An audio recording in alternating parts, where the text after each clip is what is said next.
国会になりますので。In all civilized democracies, the government is responsible for the health of the citizens of the country that they rule. And you will all know that in Japan there was not long ago an incident involving poison gas in which a lot of people died. And I want you just to briefly look at this picture here of release from the Fukushima site on a particular day, as modelled by a very powerful computer model that we use to show the substances being released and coming south to Tokyo. And what came to Tokyo and what went to other parts of the country was radioactive clouds which were invisible. There was no way of detecting them except with special machinery. I present a group of independent scientists in Europe, the European Committee on Radiation Risk. 私は ECRR 欧州、放射線リスク委員会の Specialism is the prediction, the understanding and the prediction of the health effects of ionizing radiation. Radiation released from the Fukushima catastrophe is invisible and cannot be measured except with special equipment. It's quite difficult to predict or explain the health risks without a risk model. The time we have available here, I want to impress upon you the fact that the risk model that is being used at the moment to assess the health consequences of this catastrophe is wrong. It's easy to show this both from theoretical work, from cell culture work, but also from epidemiology of populations exposed to the same substances after Chernobyl. Scientists of the ECRR, they argue that the problem is that substances released from nuclear sites and that get inside the body, internal radionuclides, act in a completely different way to the way in which external radiation acts.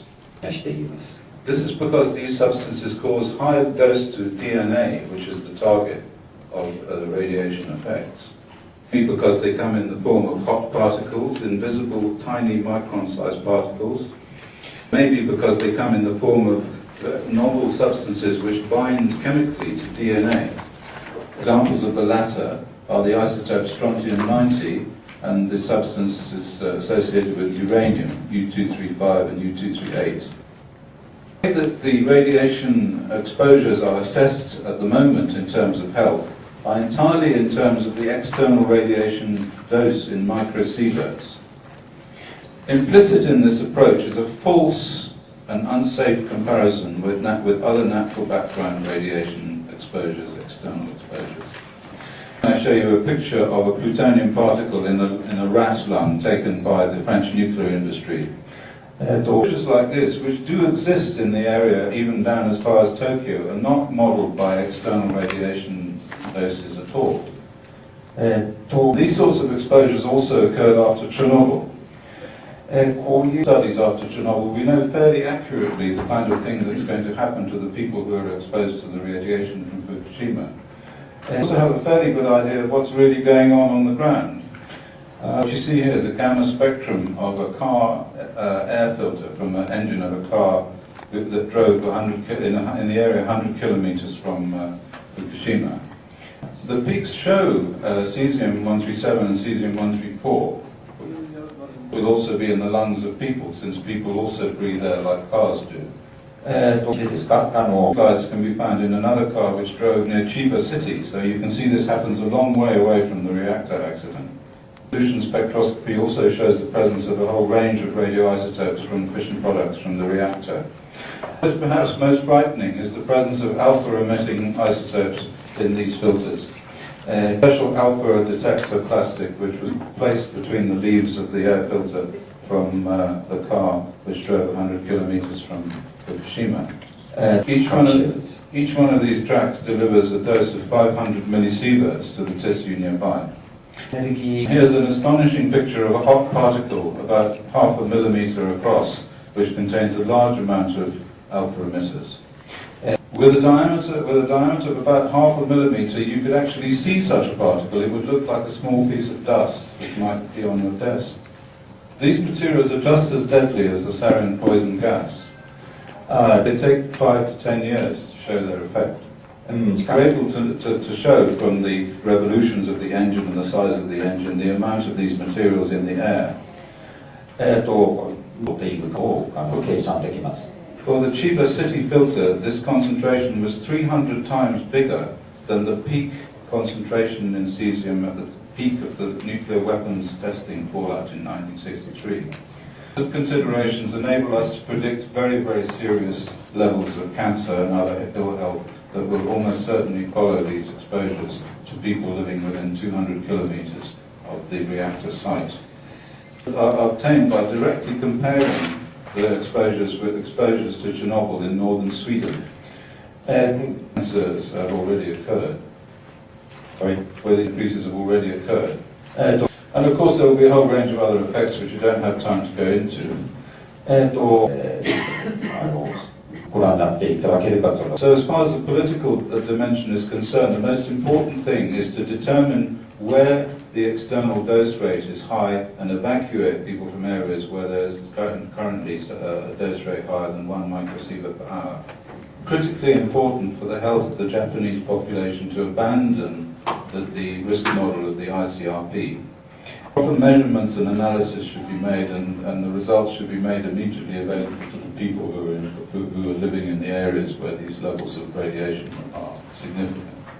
And because between 1 billion and 1 trillion becquerels of activity are being released every hour from this plant at the moment. Every day. Every day, that's right.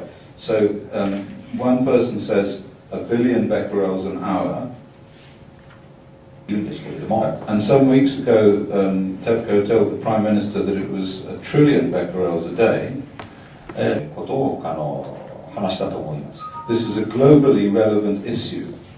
And the government should make representation to the international community to throw as much money as it takes at this problem to solve it by sealing off these reactors from the global environment as soon as possible. Okay, thank you very much. I think that's... にはなんかバズビーさんを追いかけてあちこちに来てくださっている方もいらっしゃるような、もう言っていらっしゃること以上にいろいろなお話も聞いていらっしゃる方もお見えだと思いますが、今日初めて取材で入ってこられた方もあると思います。今お聞きになったところのこと、それ以外にも確かめたいこと等の質問がありましたら、お手を挙げてお願い、どなたかということを言ってお願いいたします。はい、ではどうぞ。私ですか。どうもはじめまして、フリーランスの柴と申します。柴レイと申します。レイ柴。ですね、バスビー先生もレポートを書いてらっしゃるイラクのファルージャでの事例なんですけども、現地の情報によると出生異常が20% というような凄まじい健康被害が出てるんですね。何が 20% ですか？出産異常。奇形だとか。In Fallujah, you're going to report about Fallujah, and maybe in the report it says that birth defects have risen to about 20%.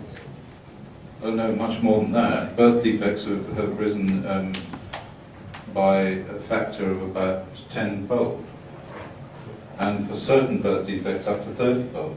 It's absolutely astonishing. それでですね、いいですか？それいや、それでですね、私が懸念しているのは日本でも特に福島のようなホットスポットのようなところで似たようなことが今後起きるんじゃないかと、そういうことをすごく懸念しているんですが、放射能の量から言うとむしろ日本の方が深刻なケースになるのではないかと懸念しております。その辺についてご意見を伺います。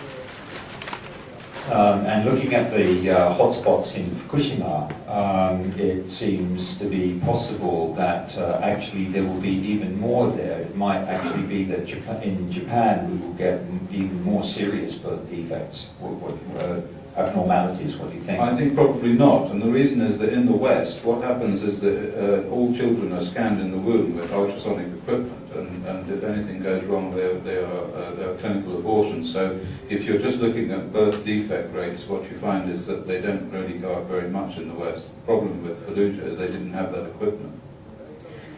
I'm sorry, yes, I'm afraid. I would say the developed countries with these sorts of complicated equipment. 日本と What you will see from Chernobyl is you will see a sharp reduction in the birth rate. What is that? Well, that means that all the babies die in the womb or they're in つまりもう